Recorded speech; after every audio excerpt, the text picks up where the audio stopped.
Hey everybody, and welcome to a very different form of indie zombie reviews. Today I'm going to be doing 3 quick reviews on 3 indie games on the Wii U. Let's get started.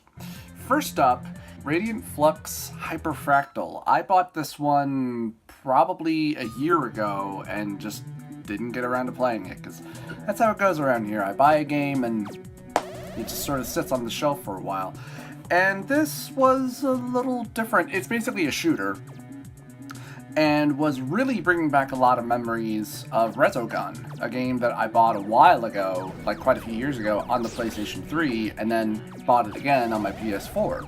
A game that I was very interested in that plays a lot like Defender, only a lot faster, and the colors are really intense, and so is a lot of the gameplay.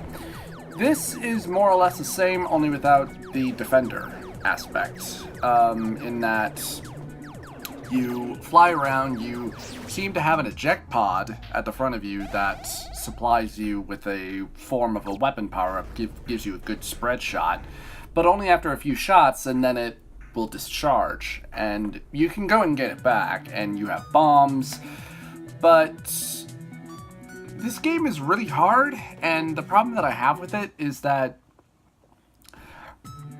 I'm guessing it's more or less just a survival game, is what it is. But each time that you play a level, and this was the part that was a bit weird and did make the game a tad more interesting, is that you'll get a lot of these messages from the main homepage, and a lot of those things are unlocks, which is specifically new levels, which are a tad more difficult, maybe have different enemies and stuff like that. So a few negatives I forgot to mention about Radiant Flux that I really didn't like was that every time you die, the game, has you do this reset thing,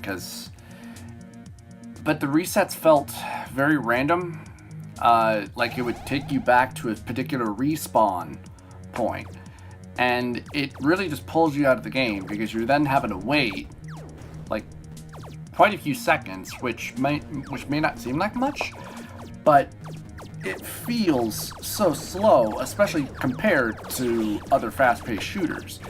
And if that's what this is kind of trying to be like, it really doesn't pull it off when it does that every single time you die. I only played this game for about a half hour, but there's little plot, maybe more that's explained in the emails that you get. I didn't really care, all that much for that aspect. I just wanted to play a little bit more of this to see what it was, and the game just gets harder as you go on. And I don't mind a good challenge. I mean, I loved Resogun, but I was actually able to beat Resogun, and that game had a lot more to offer than this.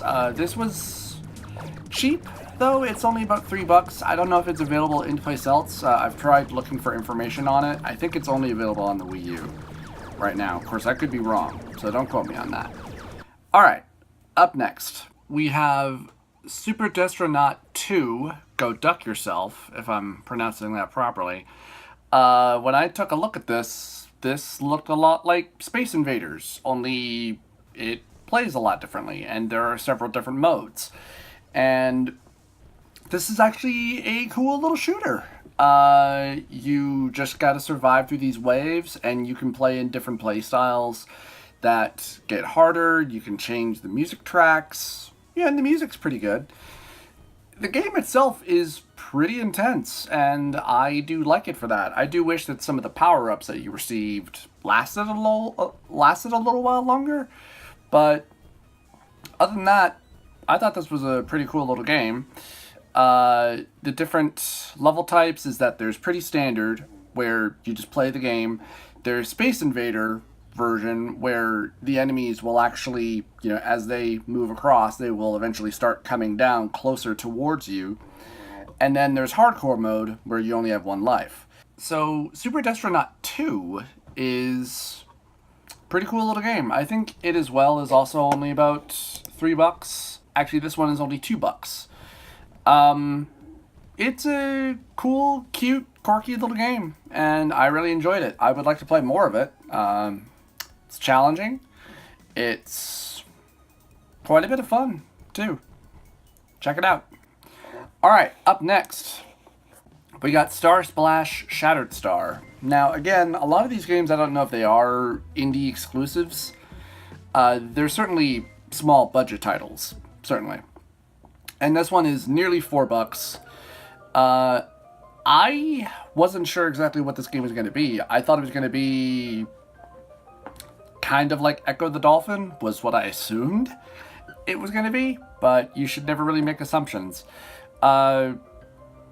It's another challenge game. Collect these certain number of stars through the levels, and you have different abilities that you can do. You can jump and triple jump and bounce off of particular objects. You have a sonar ability that just collects hidden stars, and then you have a dash ability. It's a cute little game, but by the time I got to a particular level that wants you to do it oh so perfectly, because you have a target number of stars that you have to collect if you want to progress. And yeah, it's the sort of thing that requires quite a bit of muscle memory and just quick reflexes. And I mean, I was enjoying it at first, but yeah, after about that certain point, I just stopped caring. If you have interest in it, you know, maybe check it out. For me, though, I don't really think I can recommend this. So out of the 3 games, only one really gets a recommendation. But again, these are games that probably came out probably about a year ago. But hey, different strokes for different folks. Anyway, if you guys enjoyed this, please let me know. Please hit this video with the like and subscribe. I would really appreciate it. Follow me on Twitter and check out my Patreon. Links are in the description below. See you guys next time.